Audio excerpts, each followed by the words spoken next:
It's Sandwich Dad from the Bright Red Mud, coming on to TikTok smiling. I've got lobster near for this episode here, and it's from Prince Edward Island. That's right, sandwich fans, another episode of Sandwiches of Canada. We're doing the PEI lobster roll. My new best friend, Chef Charlotte Langley, founder of Scout Canning, sent me this beautiful PEI lobster. You can even see where it's harvested there, and I can't wait to use it using her recipe.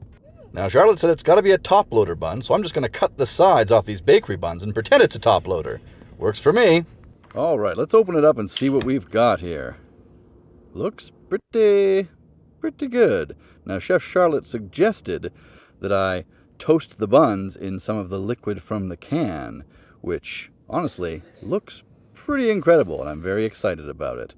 Next, then I'm going to take some butter, some cream cheese, and some sour cream, mix that all together, and when that's finished, I'm going to fold in some of the lovely lobster meat. Then I'm going to add some lemon zest and some fresh herbs.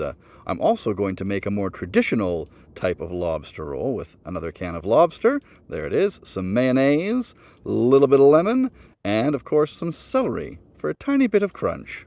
Speaking of crunch, these toasted buns look pretty awesome. So we've got Chef Charlotte's recipe on the right here and the more traditional on the left, which is the recipe she also gave me. Look at that nice piece of claw meat there. Looks absolutely delicious. I can't wait to tuck into these, so let's give her a taste test. All right, here we go. Here's the traditional style. Very good. And Chef Charlotte's version. Look at that. Okay, taste test time. Now this one is incredibly light and delicious. You thought our original lobster roll was light and delicious. This one is spectacular. I've done lobster rolls on here twice before. They've both gone viral for the wrong reasons, but this one's going to be for the right reason because this is spectacular. I really love this Scout canned lobster, so thanks for sending it, Chef Charlotte. This is Sandwich Dad saying good day.